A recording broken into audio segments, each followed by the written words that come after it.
really seeing that effort here in this third set, and especially in that second set in which they were able to tie it up.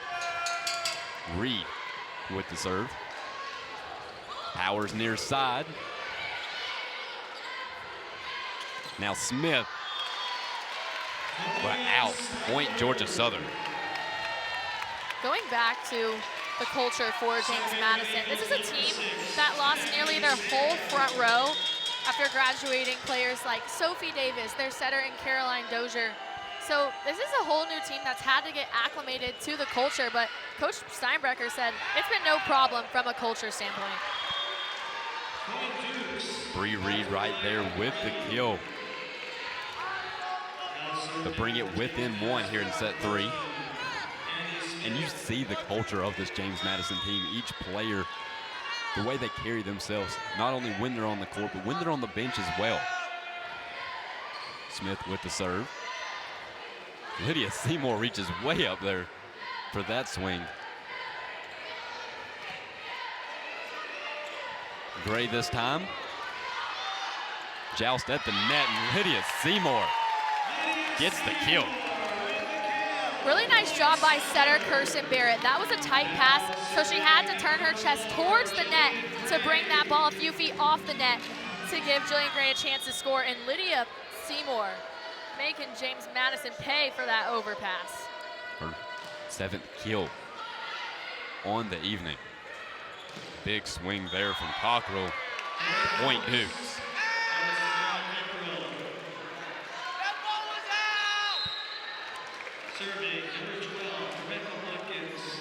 Georgia Southern has a 13-12 lead.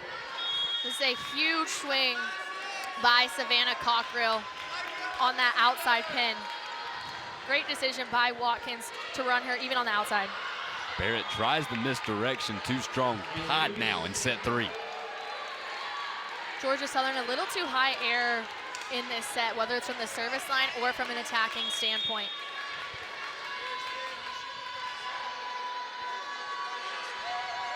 Rebecca Watkins with the serve. Seymour in the middle. Lydia Seymour ties Jillian Gray and Paige Powers with 8 kills. Great swing by Lydia Seymour. She is as efficient and consistent as it gets. No errors in this match so far. Great run by Kirsten Barrett. She was all the way back at the 10-foot line and still forced her middles in transition. Great run by the Eagles. Jones with the serve. Finds Vance with the touch. Great pancake from Ashton Lovett, but the Eagles can't take advantage. Point James Madison. Great pickup by Ashton Lovett. Those are one of the ones that you have to have if you're Georgia Southern. You have a libero putting her body on the line to make plays like that, and just a communication between Reagan Barth and Lydia Seymour. Tough break for the Eagles. That's one that Georgia Southern's gonna want back. 14-14, set 3. This time Barth. Barth with all the power. Reagan Barth, are you kidding me? That was a 10-foot line type of swing. The second she went up to attack this ball, you knew it was gonna be good. Check this out. One-on-one, thumb down, wrist away swing to zone 4. Heck of a swing by Reagan Barth. Bree Reed tries to show a little power of her own. Dug out by Gray. Back to Barth. Point Georgia Southern. Great defense by Jillian Gray down the line. This is her first year playing as a 6 rotation right side, and she has been doing an absolute job in all 6 rotations, whether it's from the back row or the front row, from the service line, you name it. James Madison now looking for an answer. Jordan Christie can't convert there. This time Barth.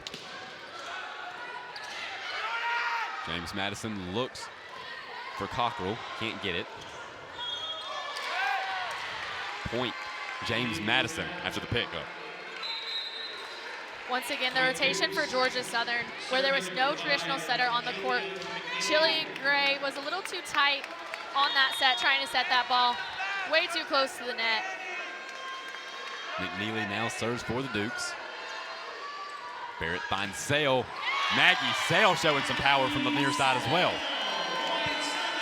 Maggie Sale might be playing middle this season, but she's gotten a good amount of her kills from the outside position. On this rotation, when you have Maggie Sale in the outside, her primary position, you want to set her as much as possible. She can absolutely blast through a seam. And Kirsten Barrett with the ace to back it up. Those guys.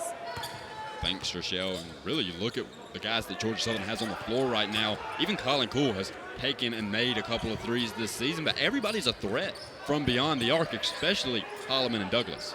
Yeah, this lineup they have on the floor right now really is a three-point shooting lineup, and that's something that I'm sure Coach Jones has his eye on right now as he's making some adjustments as well off the bench. Right, great pass across the court to Bradley Douglas. 2 on the shot clock. Holloman sends up a circus shot. Oh my goodness! Banks it in. Are you kidding me, Adante Holloman? That's just how great of a shooter he is. When he's hard. Anything he puts up is going to go to the bottom of the net. Backcourt violation against the Monarchs. Georgia Southern. The bench is electric right now.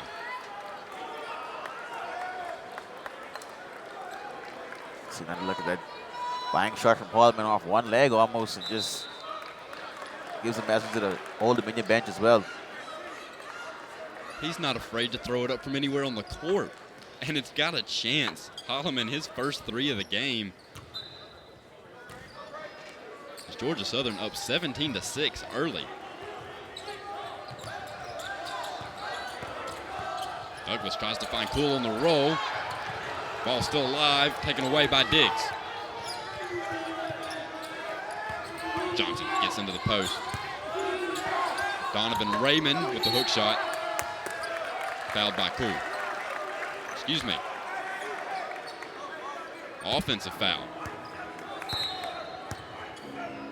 on Duru Gordon.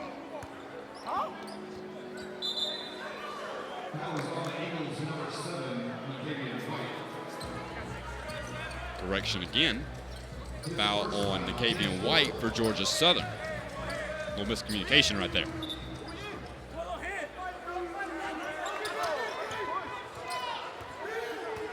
Raymond getting away with a little bit of a push off, trying to get some separation there.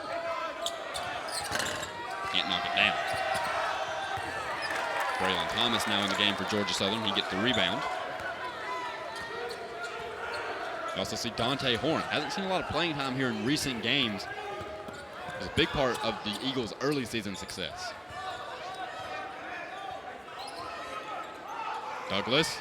He's going to get it going from deep as well. Bradley Douglas, one of the rare guys that you can have come off the bench and just immediately make an impact. Just touch, don't need no shots to warm up, just immediately get going. Coach Henry's talked a lot about Bradley Douglas's role right there. A guy that can provide that instant energy and almost thrives better coming off of the bench. Nice turnaround shot right there from Diggs. Into the 6-0 Georgia Southern run. Horn working inside, floater, no good. Monarchs need an answer, some momentum. Dura Gordon from 3, hits the back of the iron and falls in. Maybe a little bit of momentum now for Old Dominion. That's a much needed shot for them right there to try and will them back into this ball game. Colin Poole, not a natural shooter, comes up a little short on that one.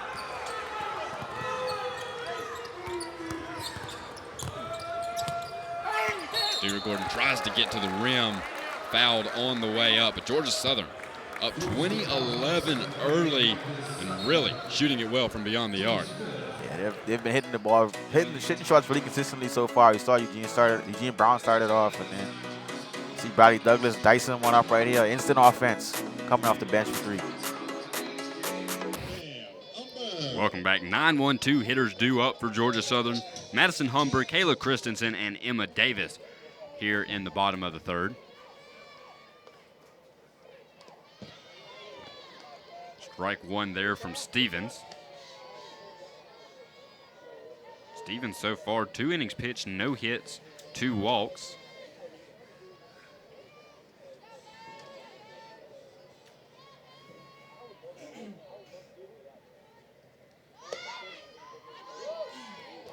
That one called a ball to Humber.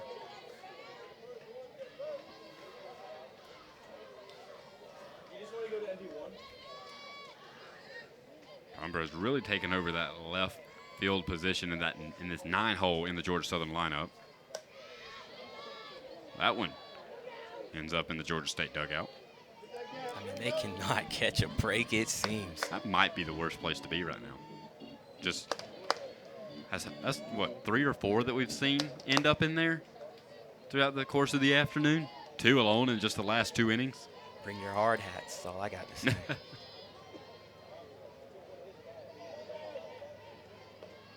1-2. That one ball. They might start wearing the batting helmets in the dugout. It would not be a bad thing. I've seen crazier rally cap situations. So honestly, at this point, pull out all the stops.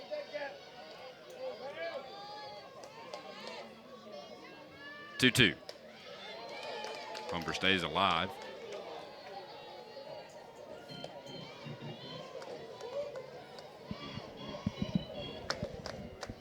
Stevens looks settled in right now for Georgia State in this matchup. Even more composed than we saw her on Friday night. That one into left field. Play's not able to be made, but tails foul. What's about some hustle there from Chloe Middlebrooks?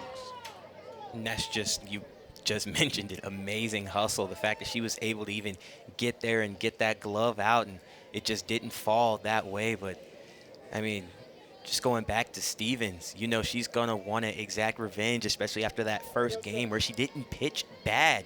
Gave up 2 runs, but that was it, and it just wasn't able to find any production at the plate for your offense. It's not often that you hold a team to only 2 runs and then pick up a loss. That one bounces in the dirt about 6 feet short of the plate.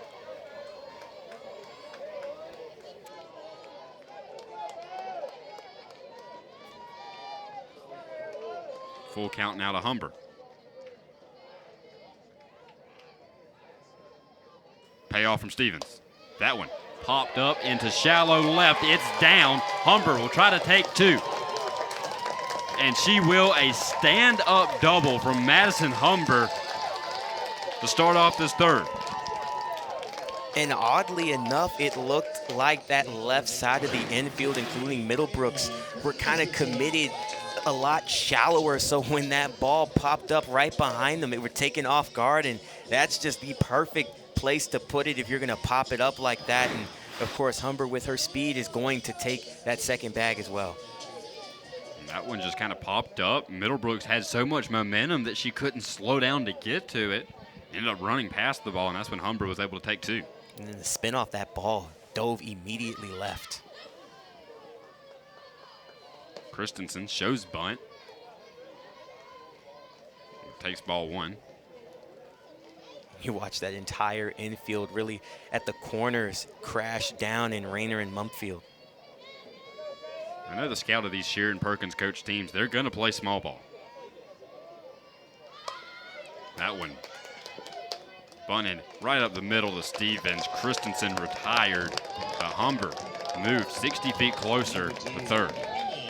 And now all you need is a ball hit into the gapper deep enough to allow Humber, with her speed, to move 60 feet closer and at home plate. No better person to have at the plate for that exact calls than Emma Davis, our player of the game in the first game of this doubleheader. She had 3 RBIs. She takes strike 1. Davis bunted to advance Christensen in her first time up in the first.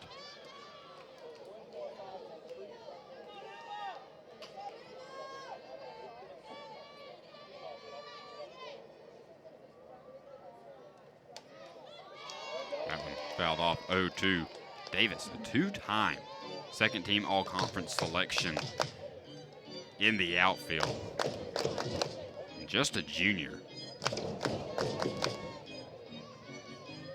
Really starting to find her groove now on a 10-game hit streak, looking to extend. That one dribbled The Rainer play is made at the home plate. Humber is out.